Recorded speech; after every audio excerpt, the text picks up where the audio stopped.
Halo Sobat Mola, kembali lagi dengan saya Firly Mola yang akan menemani Anda di segmen cerita horor.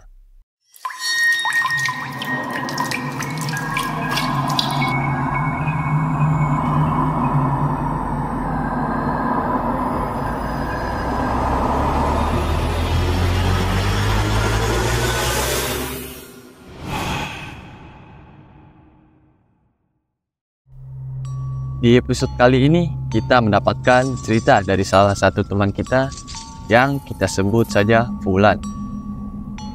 Pada suatu hari Fulan dan keluarganya akan pindah rumah.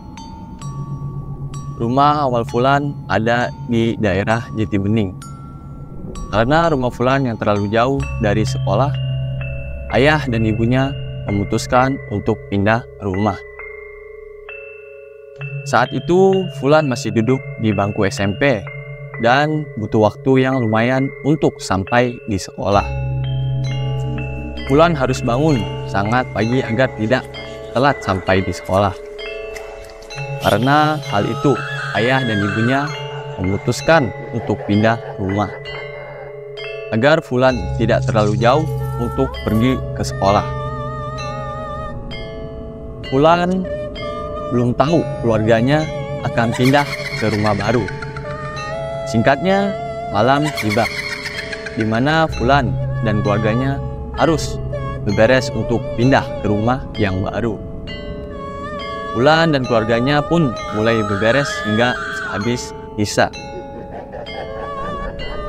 FYI, rumah Fulan ke dalam gang, yang dimana di depan rumah baru Fulan saat itu ada rumah kosong yang sudah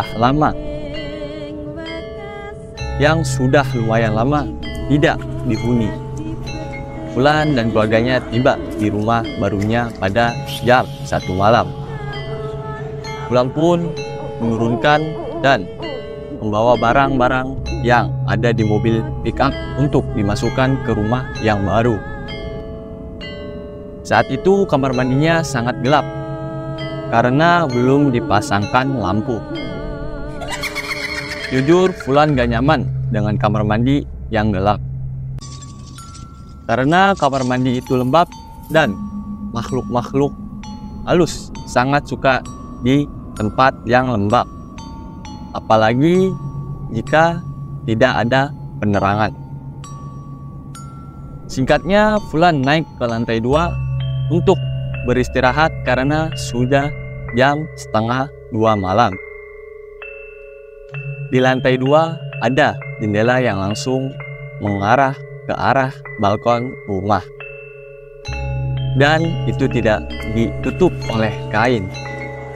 Di balkon juga belum ada penerangan sama sekali. Entah kenapa mata Fulan selalu tertuju ke arah sana. Fulan pun cukup heran saat baru masuk ke rumah itu.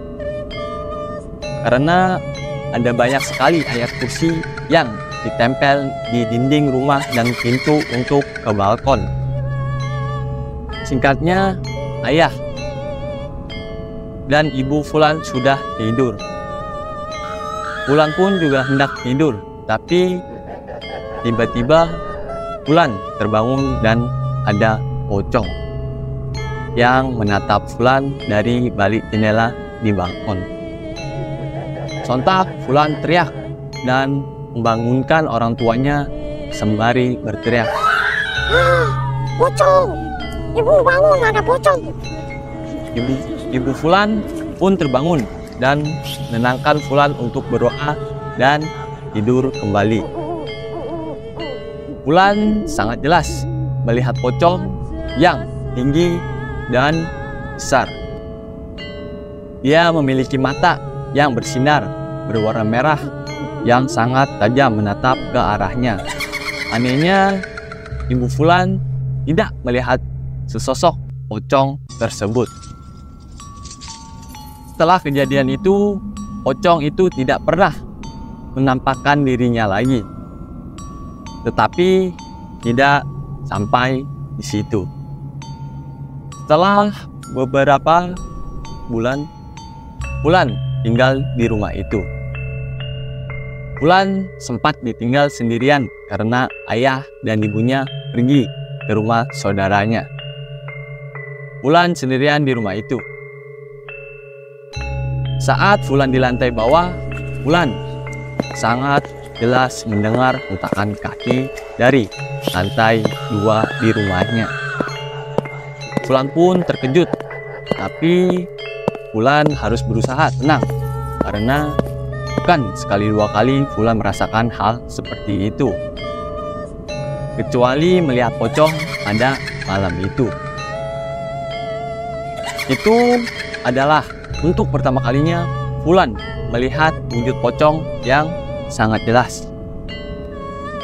Sampai sekarang terkadang suka ada suara-suara yang Wulan tidak tahu di mana asalnya. Tapi balik lagi, karena Wulan sudah terbiasa, jadi ia selalu menghiraukannya. Sebenarnya masih ada banyak banget pengalaman menyeramkan yang Wulan alami selama ini. Misteri di Gunung Ciremai. Gunung Ciremai, puncak tertinggi di Jawa Barat, menyimpan banyak misteri dan cerita rakyat. Di antara keindahan alam dan udara sejuknya, tersembunyi kisah-kisah yang membuat bulu kuduk merinding. Inilah cerita tentang pendaki yang mengalami kejadian aneh saat mendaki Gunung Ciremai. Dani, seorang pendaki berpengalaman, mengajak 3 temannya, Rina, Budi, dan Anton, untuk mendaki Gunung Ciremai. Mereka memulai perjalanan dan base camp Linggar Jati. Pagi itu suasana cerah dan semangat mereka berkobar. Sampai puncak, kita bikin api unggun dan cerita-cerita seram, canda Budi. Rina tertawa. Jangan, nanti benar-benar ada yang muncul.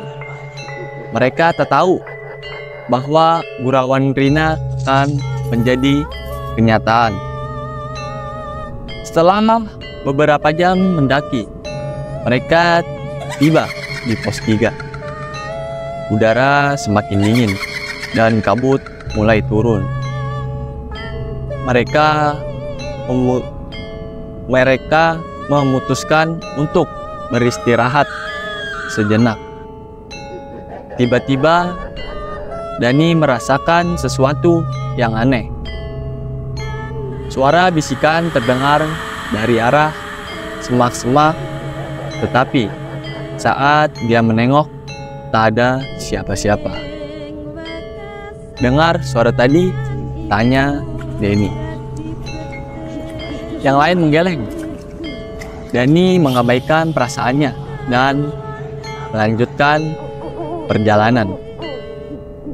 Di pos 5, mereka bertemu dengan pendaki lain yang turun dengan wajah pucat pasi. hati-hati, di atas ada sesuatu yang tidak beres, ujar pendaki itu. Singkat cerita, mereka pun mendirikan tenda karena malam akan tiba. Malam hari, di tenda mereka, Rina terbangun oleh suara langkah kaki di luar. Dia menyangka itu Dani atau Budi yang keluar untuk buang air kecil. Namun, saat dia melihat keluar, tidak ada siapa-siapa. Udara semakin dingin, dan Rina merasakan kehadiran yang tidak terlihat. Keesokan harinya, mereka melanjutkan perjalanan menuju puncak. Di tengah jalan, mereka melihat sesosok wanita berpakaian putih berjalan di antara pepohonan. Saat mendaki, sosok itu menghilang begitu saja. Anton yang awalnya skeptis kini mulai merasa ketakutan. Saat mendaki puncak, cuaca menjadi buruk. Kabut tebal mengelilingi mereka dan suara-suara aneh mulai terdengar. Budi tiba-tiba terjatuh dan merasakan tubuhnya sangat berat. Ada yang menarik kaki saya. Ucap Budi. Mereka berusaha menenangkan Budi dan melanjutkan perjalanan. Saat mencapai puncak, mereka melihat sesosok wanita yang sama seperti sebelumnya. Ini lebih jelas. Wanita itu menatap mereka dengan mata kosong sebelum menghilang di balik kabut. Malam itu di puncak, mereka memutuskan untuk bermalam. Namun tidur mereka tidak nyenyak. Tiap kali menutup mata, mereka merasa diawasi. Dani bermimpi buruk tentang wanita berpakaian putih itu yang mendekatinya dan berisik. Ini bukan tempatmu. Keesokan paginya, mereka melihat pendaki yang mereka temui sebelumnya terbaring tak bernyawa. Rina berteriak takutan. Mereka berlari tanpa henti hingga sampai di base camp. Wajah mereka pucat dan napas tersengal-sengal. Penduduk sekitar hanya bisa menggelengkan kepala. Gunung Ciremai memang penuh misteri. Banyak yang tak kembali dengan selamat. Dani dan teman-temannya selamat, tapi pengalaman itu meninggalkan trauma mendalam. Mereka berjanji tak akan pernah mendaki Gunung Ciremai lagi. Setiap kali menceritakan pengalaman itu, mereka selalu mengingatkan hati-hati dengan gunung. Tak semua tempat menerima kehadiran kita. Gimana pemirsa dengan cerita horor tadi? Apakah membuat kalian merinding? Jika kalian suka dengan cerita ini, tinggalkan komen dan subscribe channel ini. Dan jika kalian punya cerita horor yang menyeramkan, bisa mengirimkan cerita horor kalian ke email bawah ini. Saya Alfarizi pamit undur diri. Terima kasih.